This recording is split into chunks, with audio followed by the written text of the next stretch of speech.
ئەو ڕۆژێکە ئیش هەبێ ئەوە جەژنی ئەوە جەژنی مەیە. چەند ساڵە تۆ کرێکاری؟ وەڵا من لە لابرەمە پەنجەوە تەقریبی 35 ساڵ 40 ساڵ دەبێت. چەند ساڵە کرێکاری؟ هیچ موچەیەکت نییە؟ وەڵا لە دایری ئایان بە ئەوەی لێ بەس. واتە لەبەر ئەوەی کە ئیش کرێکاریش دەکەن؟ بەڵێ. باشە ئەمڕۆ جەژنە بۆ پشوتان نەداوە؟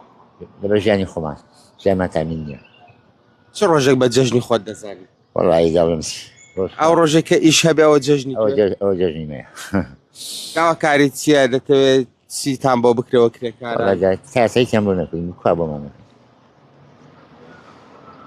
هاوکاری خەڵکی بکەن و یارمەتی خەڵکی دەن هەرەوە.